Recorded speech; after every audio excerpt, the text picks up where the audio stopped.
Alan France is now the first Deputy Rector at an international university in Uzbekistan, employed by the University of Westminster to lead the development of a new university modelled on the best of UK education, but containing the spirit and character of an Uzbek institution. He started as a teacher in a further education college after graduating Liverpool University.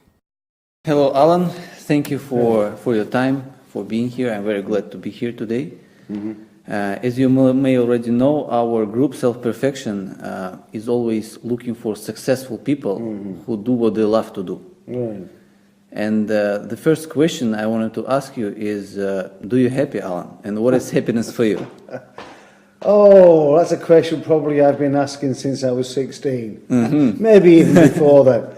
I mean, happiness is a way of challenging myself, I suppose. And if I'm in a position where I feel I'm pushing and stretching myself, therefore not getting bored and maybe lazy, then yeah, I'm happy. So that might involve some stress at times. But, you know, I'm always trying to learn something different, like I'm trying to learn how to use a cutthroat razor, for example, which is a bit weird and strange for a man of 63. But that's the kind of thing I can associate with being happy. Whether I smile a lot, and sometimes I may not do, it doesn't matter really. Do you like to smile? Yeah, I do, although it's interesting that sometimes people think I'm a bit too serious. That depends on the position I'm in, as like interviews. But inside myself, yeah, I'm trying to always find a humorous perspective on the situation. Sometimes I have to control that, but I'm always trying to see the funny side of life. I see. You know, recently I've researched a little bit and I found that in the past there was a saying, if you're so smart, why are you so poor? But right now it's a little bit different. If you're so rich, why are you so unhappy? Yeah. What do you think? Where is that edge that needs to be seen and understood so to be happy and rich at the same time? I think, well, I'm certainly not rich. I'm reasonably well off in terms of the income I earn, and better off than most other people will ever be. And certainly my father and co before that. I think, yeah, relative terms, if you're comfortable in your own skin, if you feel justified by what your actions that you've done to earn the money you have, fine. Whether you're rich or poor, it doesn't matter. If you feel uncomfortable in the position you're in, or you feel as though it's unjustified, then I think you are relatively unhappy. So you can be rich and feel that you not really deserve it. You can be poor and feel that life is crushing you. And therefore you can be both unhappy. You could be poor and have a really nice life because you've got people who love you around you. Similarly with people who are rich. And I look at people who are rich and I know various people, and they're the philanthropists that give away the money because they don't need it. They don't care about it.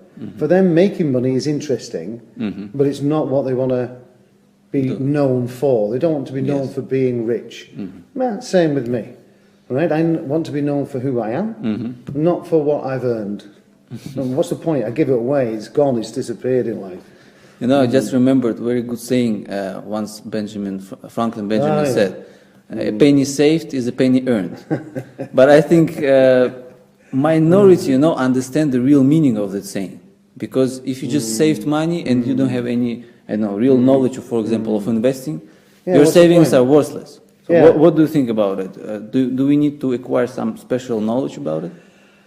You know, what do you actually save, right? I mean, okay, Uzbekistan here, people sometimes save dollars and stick it under the bed. What the hell for? You know, I remember someone coming along with these dollars that were dirty, and they were going to lose 20% because they put it in a mattress and it become mouldy.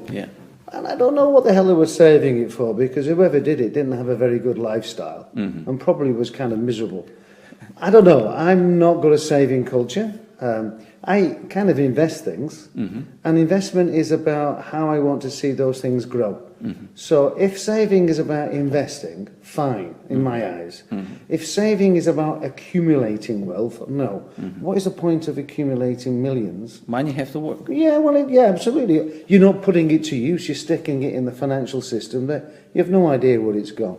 So, you know, when Warren Buffett gives away 10 billion to actually Gates Foundation to do some good in the world, he thinks he's investing in something worthwhile. brilliant. He's probably getting a lot more money back from his other investments. So what the hell? He feels as though he's put something back. Someone sticks 10 billion in a bank, a Swiss bank account, to hide it from tax authorities. Then they deserve all they get in the future. Right now, I also see that a lot of people who have money, they cannot imagine, and they don't know where to invest, and they always seeking the ideas, and a lot of websites where they put their like money and gather ideas to invest. So a lot of people, they just don't have knowledge about it, how to invest. It's a bit like the business angels problem, you know. There are a lot of people who like to use the money, and it's better than gambling. But of course, they're thinking that they may get a return back. I often feel that if you give away money, you forget about it. If it comes back, well, okay. If you want to invest deliberately, you work out the risks, you work out what are the returns, you work out the environmental issues, and you put your money in that position. But actually, if you don't really care about it, then forget about it, and eventually it'll come back in some other form. You know, I want to explain why I'm talking too much about money. Because a lot of people, they directly interconnect money and happiness. They think if you have money, then you must be happy. And the next, what I would like to talk about is about how people spend their money. I've noticed in US and in a lot of developed countries, people spend money that they haven't earned to buy things they don't really need, to impress people they even don't like. That's so right. What is your recommendations to people to understand how to spend their money wisely? Maybe I'm the last person to ask that question, because I don't really have a concept of money, you know. Maybe I've been able through my own efforts to get into a position which is interesting, worthwhile, and makes a difference, and at the same time earns me an income. And I may be privileged, but I do believe I put myself in that position. Those who have acquired money through maybe no efforts of their own and spend it on useless activities, well, they'll still do that, and the world will judge them accordingly, will not value them. And to be frank, that's their privilege to throw it away on useless items. I do know there are a lot of people who don't have that. They have money and they use it in different ways. But what I would call conspicuous consumption, which has been a trend since the 1950s of buying useless products, it makes the world go round, unfortunately. We all like nice things. You know, I like to have a nice badminton racket because I play the sport, and I'll spend a lot more money than I'm as a 63-year-old person playing badminton. I don't need a top-of-the-range racket, but I buy it because I like it, right? I don't buy it to impress people. I buy it because I like it for myself. So I'm buying now a very expensive cutthroat razor because I like to have it. Nobody's going to see it because they're not going to come into my bathroom. I actually like using it because it makes me feel as though I'm going to do something for myself. I don't really spend money on myself. That is something that gives me an opportunity to smile a little bit internally. Other people who wear big Rolex watches, well, I don't wear one. I've got lots of them, but I actually don't. I mean, you don't need that artifact. I mean, you look at it, I think there are beautiful people who don't need the artifacts, the symbols and trappings of life. It's the ugly people who dress up in stupid, you know, Armani clothes to try and impress. They don't need to. So your recommendation is if you spend money, spend for your internal smile. Internal, absolutely. I mean, who cares what you wear, really? If you feel, okay, if you want to wear a Rolex watch, fine. But I've come across people who wear it and they don't look as though they should have one, right? They may well have saved up to buy it and they feel proud of doing so. Good for them, right? They want to spend $20,000, it makes them happy, but not spending it to make other people go, oh, you're a good person, because a watch doesn't make you a good person. It doesn't attract people. Of course, yes. Right, so you're right, internal smile. Internal smile. Yeah, thinking about, oh, I like that. You know, my badminton racket's in my bag. You know, I take it out to play badminton, I push it back in again. Yes, yes. You know, I can't wear it down my sleeve saying, you know, this is going to cost you $400, you know? 100% right. Yeah. Let's talk about smart people and their abilities. I think that to be smart and to use your abilities, it's two different stories. What do you think? What people have to do in order to squeeze maximum out of their potential? Well, I think, you know, we come about this in a smile and believing in yourself, because what you then set are priorities. Smartness to me is about setting your priorities and understanding the goal that you're going for, because sometimes, you know, it's like what we call emotional intelligence. It's actually understanding other people and using other people, directing them and making sure that they're achieving what they want. That's a smart way of using abilities. And if that's the case, for example, in this institution, if I have to go around and pick up a piece of litter because nobody else done so, that to me is using my priorities right. Yes. Because it lies on the floor and nobody concerns himself with, well, why not I do it? Okay, maybe somebody sees that and goes, maybe I do that next time. I think, you know, most people would like to direct others through instruction, tell them what to do. Most people will go by what they want to show as being their abilities.